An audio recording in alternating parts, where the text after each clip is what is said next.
안녕하세요. 정조의 밤을 진행하는 성우 고재균입니다.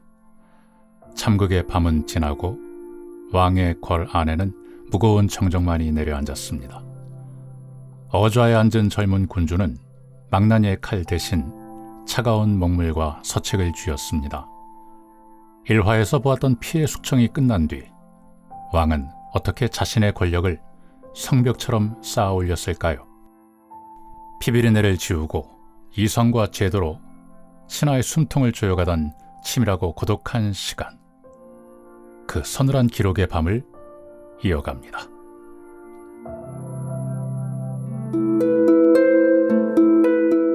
오디오 다큐 드라마 정조의 밤 2화 서책으로 쌓은 성벽 제1부 권력의 분할과 수기소 1777년 정조 1년 7월 28일 밤이었다. 도성에 끈적하고 눅눅한 어둠이 내려앉았다. 여름비가 잦은 달이었다. 왕이 머물던 곳은 경희궁 조년각이었다. 전각은 비좁았고 담장은 낮았다. 사방은 쇳덩이처럼 무겁고 적막했다. 젊은 왕은 눕지 않았다. 흔들리는 촛불 아래서 묵묵히 마른 책장을 넘기고 있었다. 불안은 고래 틈새마다 독버섯처럼 피어 있었다. 왕은 잠을 쫓기 위해 스스로 서안 앞에 몸을 묶었다. 어둠 속에서 둔철한 파차름이 났다. 지붕의 기와가 부딪히는 소리였다. 바람소리가 아니었다. 사람의 발소리였다. 걸음은 은밀하고 불규칙했다. 자객, 전흥문과 강용이었다. 그들의 품에는 서늘한 철추와 날이 선 비수가 숨겨져 있었다. 누군가의 은화에 매수되어 목숨을 걸고 걸담을 넘은 자들이었다. 그들은 조년각 지붕 위까지 기어올랐다. 왕은 쥐고 있던 서책을 덮었다. 단숨에 창을 열었다. 어둠을 향해 호위 군사를 질러 불렀다. 발각된 자객들은 기와를 박차고 뛰어내렸다. 캄캄한 궐의 어둠 속으로 흩어졌다.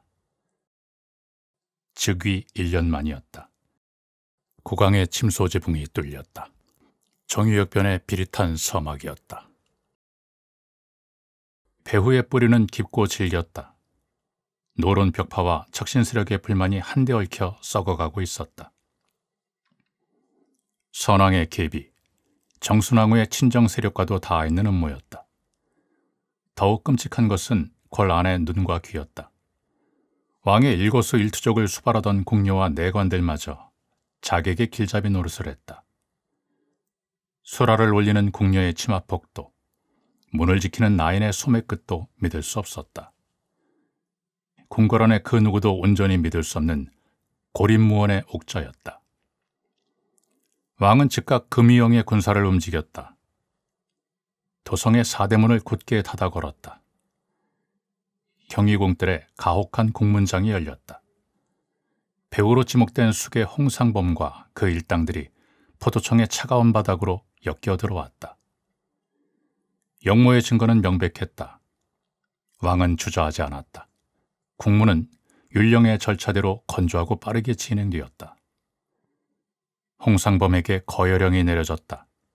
대명률에 기록된 가장 합법적이고 잔혹한 처벌이었다. 형장의 흙바닥에 붉은 피가 튀었다. 홍상범의 찢긴 시신은 온전히 수습되지 않았다. 잘린 목은 광화문 밖 높은 장대에 걸렸다. 형조의 관원들은 핏자국이 마르기 전 그 사실을 무심하게 장부에 기록했다. 도성의 백성들은 숨을 죽였다. 반란의 주동자는 죽어 흙으로 돌아갔다.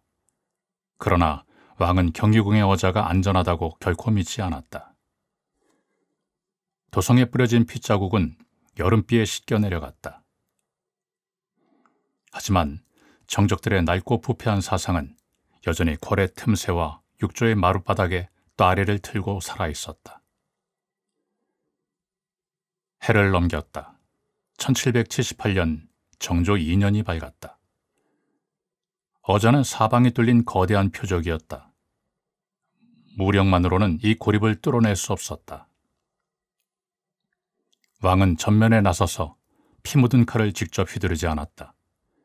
고요한 편전의 짙은 어둠 속으로 한 걸음 물러났다. 묵묵히 율령의 뼈대를 다듬고 제도의 맹점을 살폈다. 대신 궐 안팎의 비릿한 아귀다툼을 통제할 대리인이 필요했다.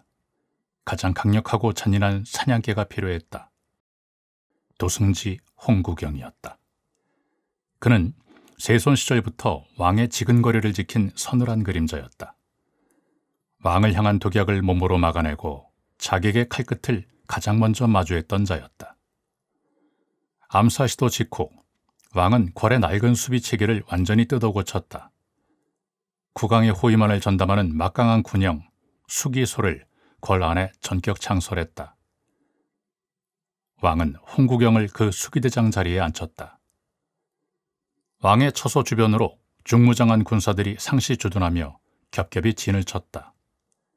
궁궐의 출입을 허가하는 모든 부표와 군사 지휘권이 오직 홍구경의 통제 아래로 빨려 들어갔다. 홍구경의 권력은 무관의 칼자루에 그치지 않았다. 그는 도승지였다. 승정원의 문지방을 홀로 지켰다.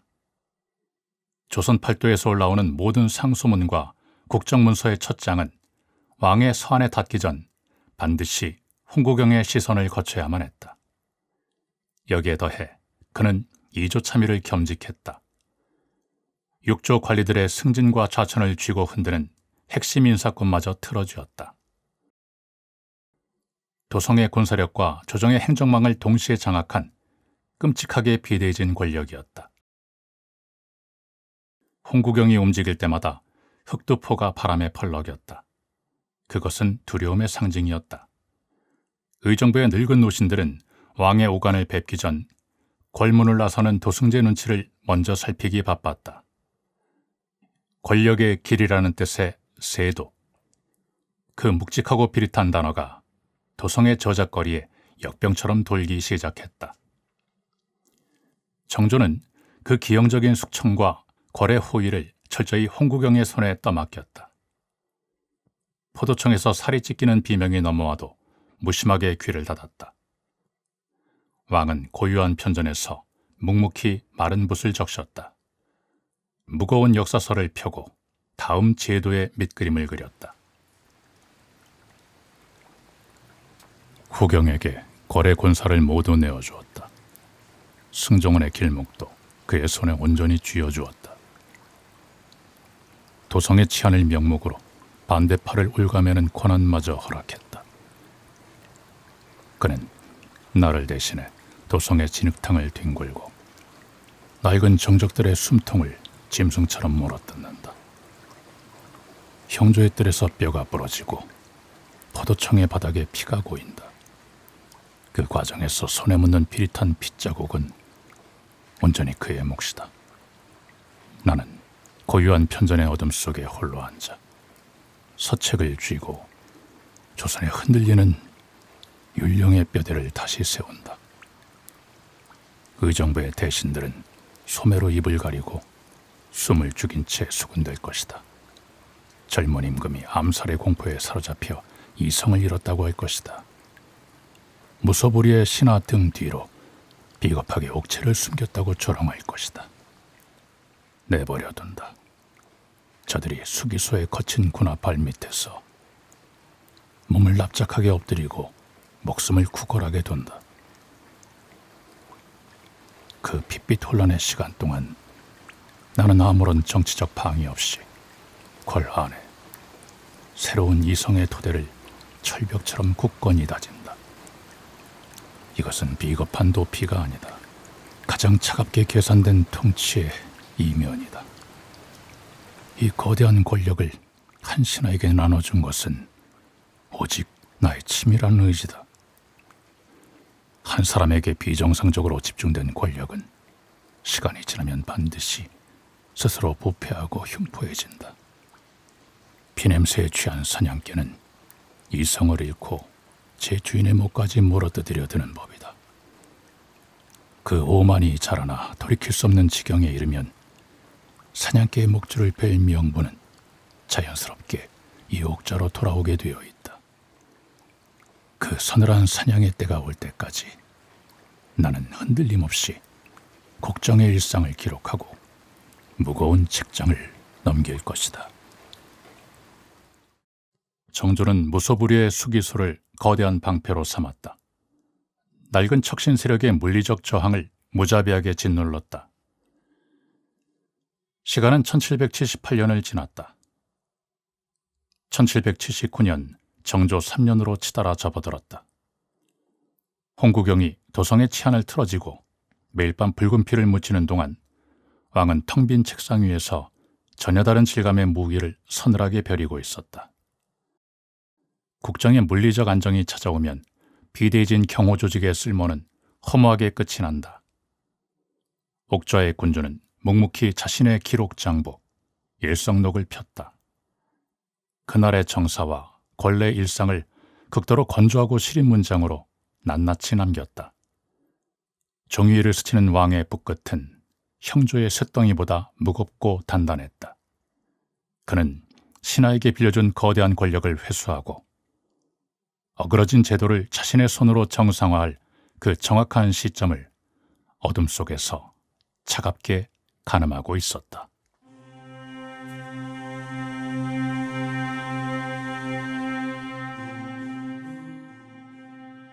제2부 창덕궁 후원의 요새 규장각. 홍구경의 수기소가 걸밖에 거친 아기다툼을 몽둥이로 차단했다. 그 고유한 틈을 타 왕은 궐 안에서 적들의 이성을 마비시킬 지식의 진지를 닫고 있었다. 시간은 다시 왕이 갓 즉위했던 1776년의 가을로 거슬러 올라간다. 사람의 육신을 베어내는 둔탁한 망나니의 칼로는 조선을 온전히 다스릴 수 없었다. 반대파의 낡은 사상을 쪼개고 새로운 지식의 제도를 세우지 않으면 진정한 어좌의 통치는 불가능하다. 1776년 9월 왕은 창덕궁 북쪽 깊은 후원에 새로운 전각을 짓도록 명했다. 수백 년 된 아름드리 나무가 울창하게 그림자를 들이운 곳이었다. 네모난 연못 부용지를 서늘하게 내려다보는 고요하고 비밀스러운 언덕이었다. 석공들이 돌을 깎고 목수들이 나무를 날랐다. 전각은 위아래 두 층으로 단단하게 지어졌다. 1층에는 수만 권의 책을 삼킬 왕실 도서관 규장각을 두었다. 2층에는 왕과 젊은 신하들이 학문과 정사를 치열하게 논할 넓은 열람실 주합루를 올렸다. 단순히 먼지 쌓인 서구 하나를 지은 것이 아니었다. 노론이 장악한 의정부에서 벗어나 조선 학술과 정치의 심장을 통째로 이동시키는 거대한 권력의 기획이었다. 지식의 뼈대를 세우려면 방대한 책이 필요했다. 왕은 막대한 내탕금을 아낌없이 풀었다. 사행단을 통해 청나라 북경에서 진귀한 책들을 닥치는 대로 사들였다. 다양한 학문과 실무를 망라한 청나라의 방대한 백과사전, 고금 도서 집성 5,022권이 통째로 압록강을 건너왔다. 구리로 주조한 활자만 수백만 자가 동원된 거대한 서책의 산이었다. 책을 가득 실은 수백 대의 수레가 도성의 흙먼지를 일으켰다. 창덕궁 도나무를 거쳐 후원으로 꼬리를 물고 들어왔다. 서책들은 전각의 나무 마룻바닥 위에 묵직하게 자리 잡았다. 사방은 두꺼운 종이의 습기와 짙은 서늘한 먹냄새로 꽉 채워졌다.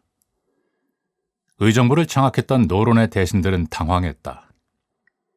창덕궁 깊은 후원에 들어선 것은 늙은 유학자들이 한가롭게 시조나 읊는 도서관이 아니었다.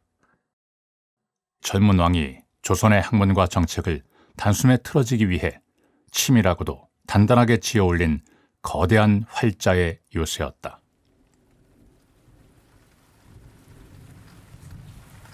사람의 육신을 치는 형조의 쇠붙이는 시간이 지나면 붉게 녹이 쓴다. 형장의 흙바닥에 뿌려진 죄인들의 더운 피는 여름비가 한번 쏟아지면 무심하게 씻겨 내려간다. 하지만 짐승의 털로 엮은 붓과 서늘한 먹물로 남긴 활자는 다르다.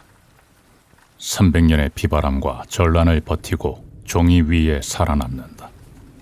나는 무딘 쇳덩이가 아니라 날이 선 율령과 압도적인 학문으로 저 늙고 오만한 조종의 숨통을 조일 것이다. 규장각의 텅 빈 서가에 매일 무거운 책을 밀어넣는다. 조선을 지탱하는 사서삼경의 오랜 경전부터 흙을 만지고 물기를 잡는 청나라의 실용적인 농서까지 빈틈없이 꽂아둔다. 사방을 방대한 지식으로 둘러 거대한 활자의 성벽을 쌓아 올린다. 늙고 부패한 권력의 관습은 결코 이 서책의 성벽을 뚫고 들어오지 못한다. 권력의 단물에 취한 대신들은 더 이상 새로운 책의 첫 장을 넘기지 않는다. 자신들이 선대부터 물려받은 비릿한 풍당의 관행에 기대 권력의 감투만 나눈다. 나는 저작거리에서 흙먼지를 마시며 학문에 가장 굶주리고 도끼가 찬 자들을 찾아낼 것이다. 그들을 이 고요하고 깊은 후원으로 부를 것이다. 가문의 화려한 뒷배경이나 당파의 이익에 얽매이지 않는 자들, 신분에 막혀 벼슬길이 막혔으나 학문에는 타협이 없는 자들, 오직 실무의 명확한 해답과 지독한 독서에 목마른 자들만 고운 채에 거르듯 솎아낼 것이다. 이 창덕궁 후원의 짙은 고요 속에서 조선의 낡은 사상을 부수고 새로운 시대를 다스릴 단단한 이성을 쇠처럼 주조할 것이다. 왕의 의지대로 규장각은 단순한 도서관에 머물지 않았다. 설립과 동시에 국정의 핵심 기구로 무섭게 급부상했다. 1779년 정조 3년, 규장각의 권한은 전례를 찾을 수 없을 만큼 막강하게 확대되었다. 왕은 규장각 소속 관리들인 각신들에게 파격적인 정치적 특권을 쥐어주었다. 그들은 더 이상 승정원의 무거운 문지방을 넘으며 허락을 구하지 않았다. 영의정을 비롯한 의정부의 늙은 대신들에게 고개를 숙이지도 않았다. 왕이 부르면 언제든 편전의 문을 열고 곧바로 걸어 들어가 천하의 정사와 제도를 논했다. 나아가 1779년 3월 정조는 조선의 낡고 병든 뼈대를 부수는 파격적인 교지를 내렸다. 규장각의 서책의 교정과 편찬을 담당하는 검서관이라는 실무직책을 새로 만들었다. 그리고 그 자리에 철저히 배제되어 있던 서얼들을 전격적으로 등용했다. 조선은 양반과 천민, 적자와 서자의 차별이 서늘한 쇠사슬처럼 굳어진 성리학의 나라였다. 서얼 출신은 배움이 하늘을 찔러도 과거를 볼 수 없었다. 번듯한 관직에 올라 자신의 뜻을 펼치는 것은 불가능한 법도였다. 왕은 그 견고하고 비정한 신분의 벽을 제도적으로 박살냈다. 박제가, 이덕무, 유득공, 서이수, 이른바 규장각 사검서였다. 하늘이 내린 비상한 제조를 가졌음에도 신분의 질긴 굴레에 갇혀 시대를 원망하며 도성의 뒷골목을 걷돌던 당대 최고의 천재들이었다. 이덕무는 가난에 찌들어 엄동설 안에 덮을 이불이 없었다. 자신이 평생 아끼던 책 맹자를 팔아 끼니를 잇고 불을 지펴야 했다. 세상에 가장 굶주려 있던 그들이었다. 그들이 마침내 왕의 부름을 받고 종구품 검서관의 벼슬을 얻었다. 그들은 목숨을 바치겠다는 각오로 창덕궁 후원을 향해 쏟아져 들어왔다. 임무는 막중하고 고되었다. 그들은 밤낮 없이 서고의 묵은 먼지를 마셨다. 서가에 빽빽하게 쌓인 수만 권의 책을 꺼내어 교정하고 국왕의 지엄한 명령을 받아 새로운 제도를 담은 서적을 쉴 새 없이 편찬했다. 왕의 거대한 개혁을 뒷받침할 촘촘하고 실증적인 행정문서들을 매일같이 쏟아냈다. 그들은 규장각이라는 튼튼한 성벽 안에서 쉴 새 없이 움직이는 왕의 가장 예리하고 치명적인 실무의 칼날이었다. 정조는 학술과 출판, 정책의 주도권을 늙은 조정으로부터 어자로 완전히 끌어당겼다. 노론 대신들이 수십 년간 당연하듯 독점했던 낡은 권력이 제도적으로 철저히 해체되고 분산되기 시작했다. 조선의 명운을 쥐고 흔드는 핵심 문서들은 이제 의정부 대신들의 거친 손을 거치지 않았다. 오직 규장각의 각신과 검서관들의 치밀하고 차가운 검토를 거쳐 왕의 붉은 책상 위로 곧바로 올라갔다. 어자에 앉은 왕은 대신들을 향해 핏대를 세우며 고성을 지르지 않았다. 망나니의 물리적인 칼을 직접 뽑아들고 피를 묻히지도 않았다. 묵묵히 서한의 마른 책장을 넘기며 썩은 제도의 환부를 베어냈다. 텅 빈 편전에 울리는 종이 넘기는 소리는 쇳덩이보다 무거웠다. 규장각의 이 서늘한 제도는 포도청의 끔찍한 형구보다 촘촘하고 치밀하게 낡은 대신들의 숨통을 서서히 조이고 있었다.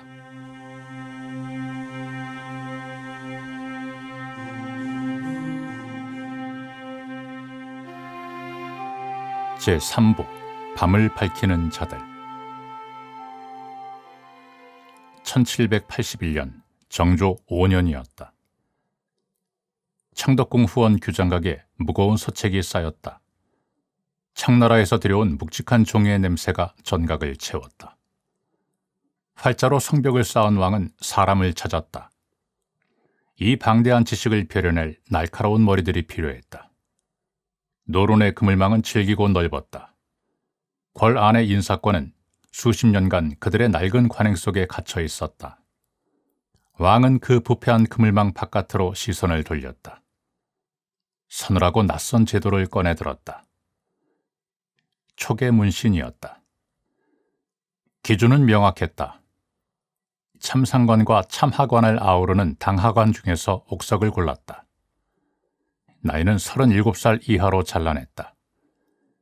당쟁의 비릿한 관습에 뼈까지 찌들지 않은 나이였다. 사물의 이치를 깨치고 국정의 실무를 감당할 마지노선이었다. 이미 각 관청에서 녹봉을 먹는 실무 관료들이었다. 왕은 그들을 궐 안으로 다시 불렀다. 친히 스승이 되어 그들의 사상을 재조립했다. 젊은 수재들은 본래 벼슬을 유지했다. 그러면서 규장각의 서가에 접근할 특권을 얻었다.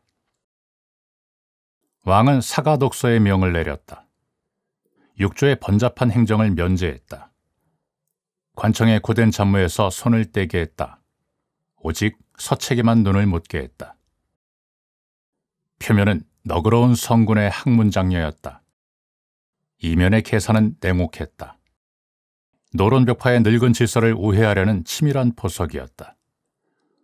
왕의 철학을 머리에 심어 수족으로 부릴 새로운 친위대를 길러내는 혹독한 조련장이었다. 규장각으로의 부름은 가문의 영광이었다.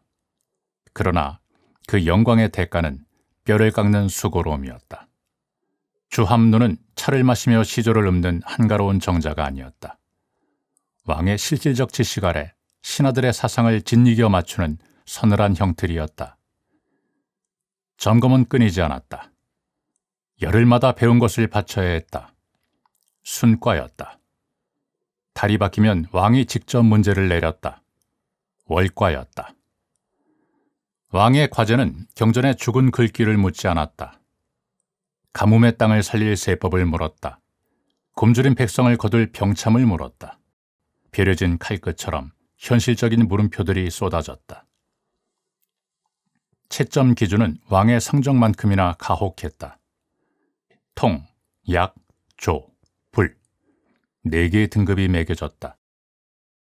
불을 받거나 과제에 태만하면 자비가 없었다.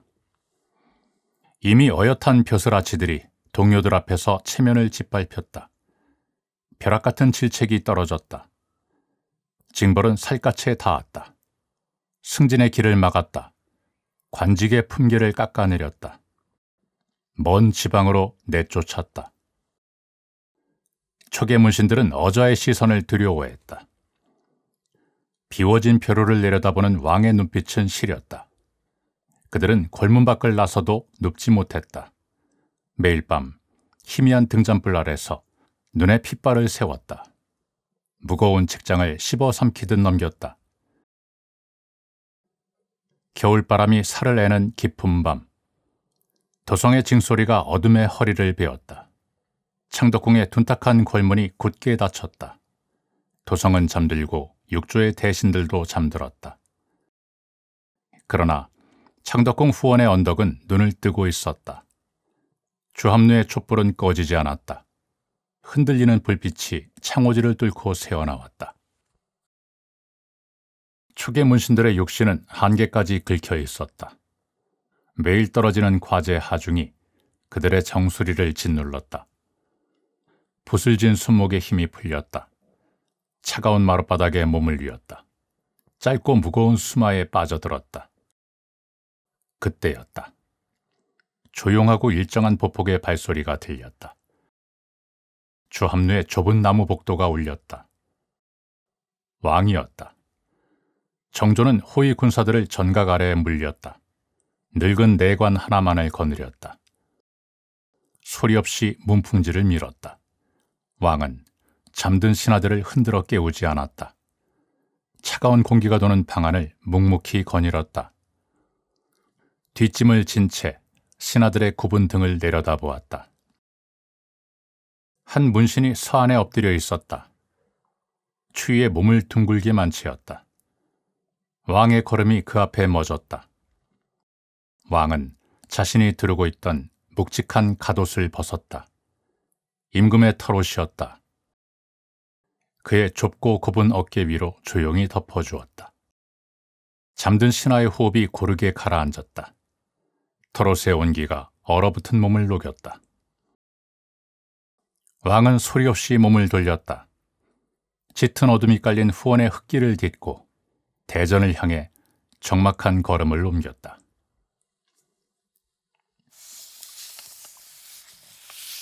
밤이 깊고 무겁다. 후원의 바람이 매섭다. 주합루의 촛불이 위태롭게 흔들린다. 전각문을 연다. 젊은 문신 하나가 책상에 엎드려 무너져 있다. 그의 곁에 경전과 병법서가 어지럽다. 어제 내가 내린 월과의 과제다. 종이 위에 먹물은 채 마르지 않았다. 붓대를 쥔 손가락 끝은 까맣다. 짙은 먹물이 지문 사이로 깊게 스며었다. 스스로 육신을 갉아내고 있는 자다. 나의 학문을 따라잡기 위함이다. 낡은 조선에 새로운 제도의 뼈대를 세우기 위함이다. 나는 곁으로 다가간다. 내 등 위를 덮고 있던 겉옷을 벗는다.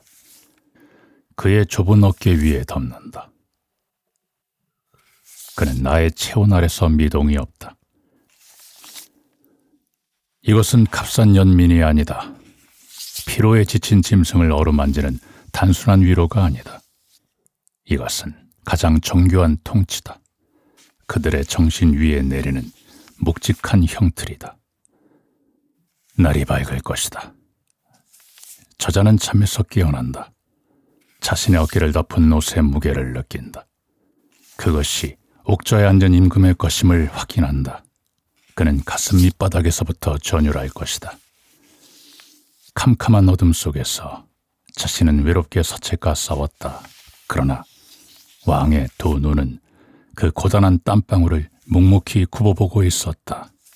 그는 깨달을 것이다. 자신의 수고로움이다.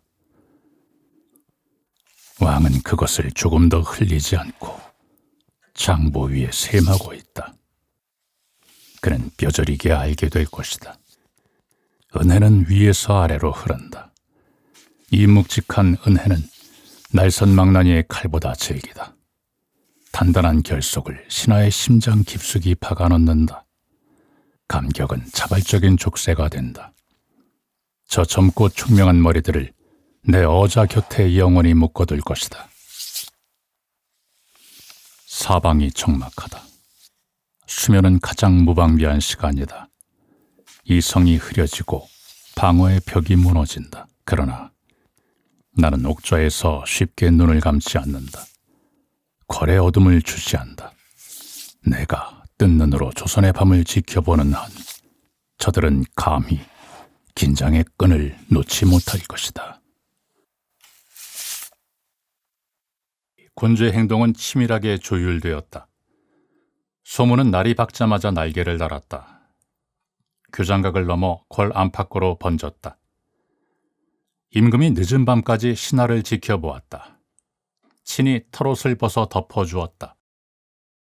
이 서늘하고도 따뜻한 일화는 젊은 관료들의 정신을 뒤흔들었다. 초계 문신들은 감격했다. 군주의 집요한 시선을 깨달았다. 그들은 스스로 붓을 다잡았다. 피를 토하며 경전을 씹어 삼켰다. 정조는 인간의 마음이 움직이는 길목을 알았다. 권력의 저울을 다루는 법을 뼛속 깊이 체득한 자였다. 포상을 내리는 때는 늘 절묘했다. 하사하는 물건에는 명확한 상징이 박혀 있었다. 살을 애는 추위가 닥쳤다. 왕은 털옷을 내렸다. 지방에서 귀한 물건이 올라왔다. 진귀한 서책과 먹이였다. 제주에서는 귀한 귤이 바다를 건너왔다. 왕은 의정부의 늙은 대신들을 부르지 않았다. 교장각의 젊은 문신들에게 가장 먼저 그것들을 나누어 주었다. 오래된 권력을 소외시키는 명확하고 날카로운 차별이었다. 왕은 일성록의 지면을 폈다. 초계 문신들의 출신과 이름을 적어내렸다. 그들이 바친 답안의 성취도를 냉정히 기록했다. 사소한 성향과 말버릇까지 빠짐없이 낚아채어 적었다. 그 건조한 문장들은 훗날 벼려진 잣대가 되었다. 6조의 판서를 뽑고 8도의 관찰사를 내보낼 때 가장 예리한 인사의 기준표로 작동했다. 교장각은 그렇게 굳어져 갔다. 왕의 지식체계에 완전히 동화되었다. 치밀하고 세심한 은혜에 결박되었다. 젊고 충성스러운 학자들의 견고한 유세가 완성되고 있었다.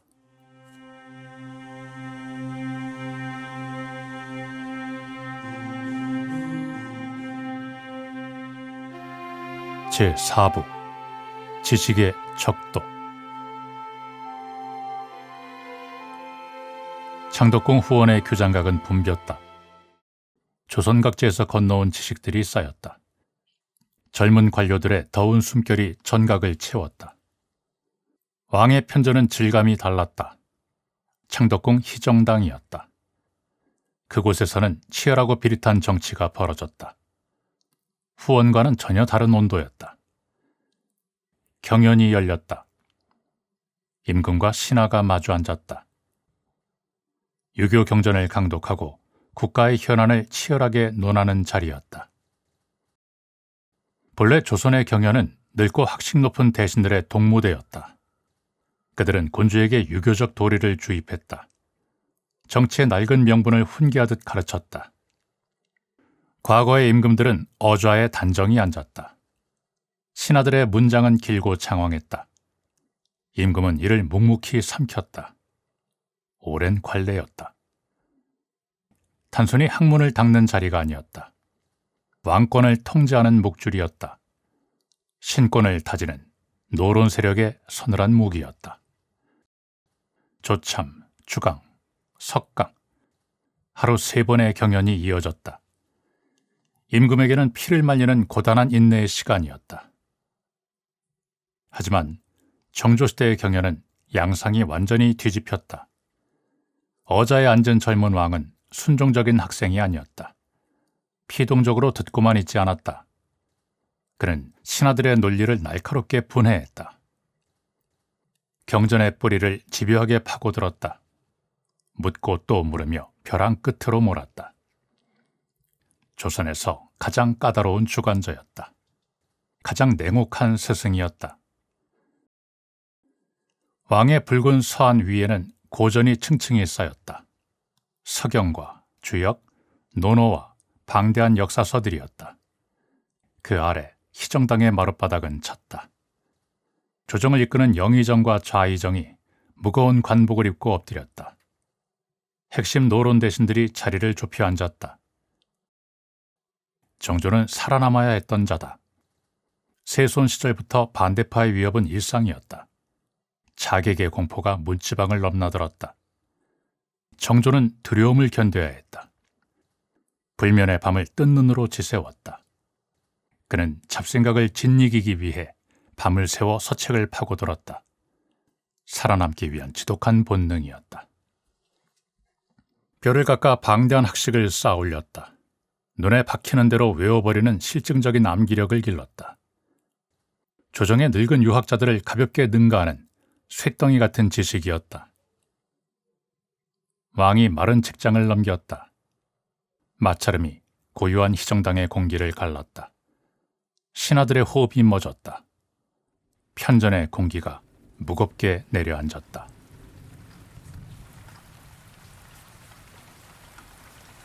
희정당 마룻바닥을 굽어본다. 의정부와 육조의 대신들이 엎드려 있다. 수십 년간 조정을 주물러 온 자들이다. 봉당의 질긴 결속을 다지며 권력의 단모를 빨아온 자들이다. 내가 힘없고 위태로운 세손이던 시절이었다. 저들은 낡은 관행을 방패로 삼았다. 억지 명분을 내세워 나의 대리청정을 가로막았다. 옥자로 가는 나의 발목을 번번이 자르려 했다. 그 늙은 얼굴들이 저기 엎드린 무리 속에 섞여 있다. 나는 금이용의 군사를 부르지 않는다. 형조의 끔찍한 국문장도 열지 않는다. 저들의 늙고 병든 육신을 핍박할 이유는 없다. 대신 저들의 지식을 찌른다. 저들은 평생 낡은 지식을 권력의 무기로 삼아왔다. 그 얄팍한 바닥을 예리한 질문으로 들춰낸다. 좌의정에게 묻는다. 서경의 홍범구주를 펴라. 거기에 기록된 군주의 도리가 있다. 그것이 지금 극심한 가뭄에 허덕이는 백성을 구제하는 세법과 어찌 실무적으로 엮이는가 해석해보라. 오랜 세월 관직을 차지한 자다. 하지만 그의 대답은 허공을 돈다. 모호한 수사만 늘어놓다 흩어진다. 다시 영의정에게 묻는다. 주자의 주석을 들어라. 백성의 땅을 나누고 세금을 매기는 균역의 이치가 있다. 이를 실질적으로 논해보라. 천하의 정사를 논하는 늙은 대신이다. 그러나 그의 눈동자가 길을 잃고 흔들린다. 이내 굳게 입술을 깨문다. 국가의 정책을 책임지는 자들이다. 그러나 그들의 학문적 미천은 초라하다. 나의 구체적인 질문 앞에서 속수무책으로 무너진다. 저들 중 다수는 오랜 세월 높은 벼슬을 지켰다. 그러나 관복을 입고 나서는 책을 덮었다. 새로운 서책의 냄새를 잊은 지 오래다. 선대부터 물려받은 탕파의 낡은 논리만 남았다. 손에 익은 관행만 남았다. 오직 정치적인 주판알만 튕기며 연명해왔다. 새로운 시대의 사유를 읽어내지 못한다. 그러니 낡고 비릿한 정책만 앵무새처럼 되풀이한다. 내가 묻는 새로운 제도의 그물 앞에서는 말문이 막힌다. 신하가 제도의 뿌리를 연구하지 않는다. 나라를 이끌 수 없다. 그렇다면 임금인 내가 어좌에서 직접 묻고 배연하여 방향을 잡아야 한다. 나는 방대한 문헌의 근거를 들이민다. 선대 정확한 판례를 날카롭게 짚어낸다. 저들의 궁색한 변명을 묵직한 활자의 무게로 짓누른다. 치밀하고 집요한 질문이다. 저들의 지적 무능을 조정 전체에 서늘하게 확인시킨다. 조선을 이끄는 실무와 학문의 주도권이다. 그것이 오직 이 어좌에 있음을 저들 뼈에 새기듯 증명할 것이다. 희정당의 경연은 고요한 학문의 장이 아니었다.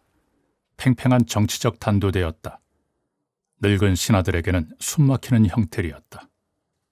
왕은 경전의 구절을 통째로 외웠다.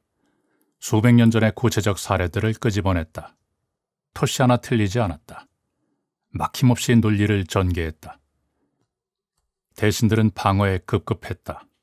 붕당에 익숙한 논리를 폈다. 왕의 새로운 정책에 난색을 표하며 발을 뺐다. 왕은 물러서지 않았다. 성리학의 근본 경전을 베어 물었다. 경국대전의 정확한 법조문을 휘둘렀다. 그들의 반박을 철저히 박살냈다.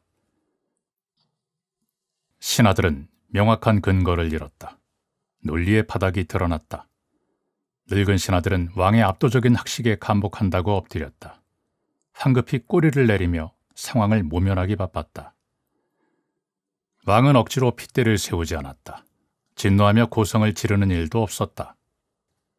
조선은 성리학의 이념 위에 세워진 나라였다. 지식의 우위가 곧 권력의 척도였다. 왕이 치밀하게 엮어낸 논리를 뛰어넘어야 했다. 그러지 못하면 노론 대신들의 발언권은 궐 안에서 스스로 힘을 잃었다. 서늘하고 자연스러운 굴복이었다. 상대의 지적 한계를 밑바닥까지 확인시켰다. 주름진 피부 위로 차가운 식은땀이 흘렀다. 정조는 무력으로만 정적을 베어내지 않았다. 수기소를 동원하여 칼을 빼드는 정치는 얕고 위태로웠다. 제도의 완벽함을 무기로 삼았다. 학문이라는 거부할 수 없는 명분을 휘둘렀다. 대신들의 낡은 논리를 철저히 짓이겼다. 비를 부르는 물리적 숙청보다 단단했다. 그것이 권력을 유지하는 가장 치밀하고 서늘한 방법임을 왕은 알고 있었다. 경연이 끝났다. 궐에 짙은 밤이 내렸다. 왕은 어김없이 편전으로 돌아왔다. 정막 속에서 조용히 마른 붓을 적셨다. 그날 희정당에서 오간 문답을 낱낱이 해부하여 적었다. 신하들이 드러낸 학문적 미천을 기록했다. 그들의 주저함과 떨리는 침묵까지 거대한 장부 일성록에 박아넣었다. 피 한 방울 흘리지 않았다. 망나니의 쇳덩이 칼도 춤추지 않았다. 그러나 조정의 기강은 무겁게 다잡혔다. 집요한 불면의 독서가 만든 결과였다. 실증적인 행정제도의 완벽한 승리였다. 그것은 조선 역사상 가장 냉혹하고 견고한 지식의 통치였다.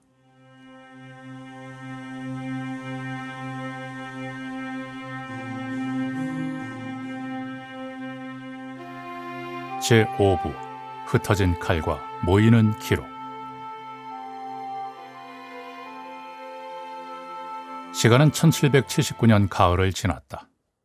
1781년 정조 5년의 봄까지 치달았다. 그 1년 반의 시간 동안 궐 밖의 공기가 요동쳤다. 권력의 지형이 크게 뒤틀렸다. 도성의 치안을 틀어주었던 도승지 훈구경에 의해서였다. 왕의 가장 든든하고 잔인한 물리적 방패였다. 그런 그가 조선의 권력 무대에서 완전히 지워졌다. 1779년 가을이었다. 홍구경은 왕이 내어준 권력의 비린내에 완전히 취했다. 비대해진 그는 끝내 선을 넘었다. 자신의 누이를 왕의 후궁 원빈으로 밀어넣었다. 스스로 임금의 외척이 되려는 노골적인 탐욕이었다. 그러나 원빈은 입궁 1년도 채 되지 않아 숨을 거뒀다. 권력의 눈이 먼 홍구경은 이성을 잃었다. 그는 원빈의 죽음이 중전인 효의왕후의 독살이라 의심했다. 중궁전을 노골적으로 핍박했다. 감히 왕족의 후사를 자신의 마음대로 조종하려 들었다. 절대 건드려서는 안 될 왕실의 근간마저 짓밟았다. 그의 오만은 썩어 들어갔다. 결국 묵묵히 기회를 보던 왕의 서늘한 영린을 건드리고 말았다. 정조는 지체하지 않았다. 자신의 목숨을 구했던 최측근이었다. 자신을 대신해 손에 피를 묻힌 사냥개였다. 그러나 이빨을 드러낸 사냥개는 목줄을 끊어야 했다. 권력을 회수하는 왕의 결단은 차갑고 단호했다. 홍구경은 수기소 대장 자리에서 쫓겨났다. 모든 권력이 하루아침에 증발했다. 도성 밖으로 완전히 내쳐졌다. 시간이 흘렀다. 바닷바람이 거친 강릉으로 유배지를 옮겼다. 권력의 정점에서 나락으로 떨어진 짐승은 화병을 이기지 못하고 말라갔다. 1781년 4월이었다. 그는 끝내 도성으로 돌아오지 못했다. 무소불위의 세도를 휘둘렀던 주역이었다. 그의 나이 불과 34살이었다. 정조는 옛 호위무사의 죽음 앞에서도 표정을 잃지 않았다. 홍구경이 도성에서 축출된 1779년부터 그가 죽은 1781년까지의 시간, 그 공백 동안 정조직이 초반을 지배했던 핏빛 숙청도 서서히 가라앉았다. 무력에 기댄 통치의 공포도 옅어졌다. 왕의 안위를 위해 궐을 채웠던 무장 군사들의 둔탁한 군화 발소리가 멀어졌다. 그 비워진 자리에 규장각이 섰다. 촘촘한 행정문서가 거미줄처럼 오갔다. 무거운 서책들이 궐의 틈새를 빽빽하게 채웠다. 육신을 베던 칼은 흩어지고 숨통을 조이는 기록이 모여들고 있었다. 1781년 2월이었다. 왕은 규장각의 핵심 관원들을 대전으로 불렀다. 은밀한 부름이었다.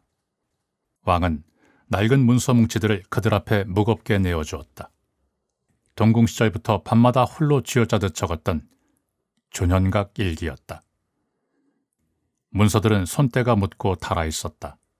소년 시절 지붕 위의 자객을 피해 숨죽이며 썼던 사적인 일기였다. 궐 안에 복잡한 동향을 담은 은밀한 관찰록이었다. 정적들의 말과 행동을 샅샅이 발라내던 치밀한 방어 기록이었다. 왕은 관원들에게 명했다. 이 거칠고 사적인 기록들을 낱낱이 해체하라고 했다. 날짜와 사안으로 나누었다. 강과 목을 세워 단단하게 다듬으라 했다. 개인의 내밀한 생존일기였다. 그것이 조선 국정을 낱낱이 통제하는 거대한 공문서로 뼈대를 바꾸는 순간이었다.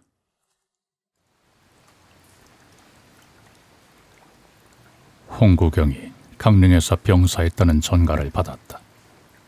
도성의 진흙탕을 뒹굴어 던져다 나를 대신해 손에 붉은 피를 묻히며 적들의 숨통을 끊어냈다. 동궁 시절부터 나의 지근거리를 지켰다. 그의 두터운 공을 잊지는 않는다. 그러나 그가 권력에 미쳐 조선에 뿌린 폐해 또한 비릿하고 씁쓸하다. 소란스러운 시간은 끝이 났다. 수기소의 쇳덩이를 앞세워 물리적 공포를 강제하던 시간이었다. 그것은 옥좌를 지키기 위한 임시방편의 칼날이었다. 사람의 육신은 썩어 흙으로 돌아간다. 벼려진 칼로 세운 권력은 한계가 명확하다. 언젠가 더 강한 다른 자의 칼에 베어 허물어진다. 그러나 붓과 먹물은 성질이 다르다. 종이 위에 촘촘히 엮어낸 법과 기록은 영원하다. 정치적 폭풍우가 몰아쳐도 끄떡없다. 국가의 단단한 뼈대가 되어 100년을 이어간다. 규장각 관원들에게 준엄하게 명한다. 이 문서들은 내가 동궁 시절부터 곁에 두고 씹어 삼키듯 적어온 것들이다. 자객의 발소리를 들으며 불면의 밤을 견디기 위해 남긴 기록들이다. 이를 바탕으로 국가의 공식 장부를 새롭게 편찬하라. 날씨를 적고 거래 제사를 적으라. 신하들의 상소를 남기고 나의 하교를 토시 하나 빠짐없이 담으라. 죄인들의 끔찍한 국문 기록까지 낱낱이 적으라. 강과 목을 나누어 뼈대를 세워라. 이 새로운 장부의 이름은 일성록이다. 날마다 반성하고 살핀다는 뜻이다. 옛 성인 증자가 말했다.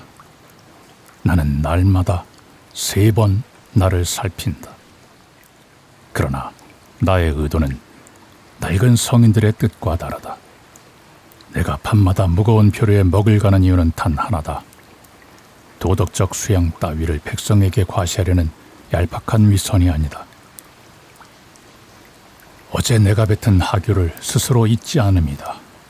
그 말의 무게를 온전히 지기 위함이다.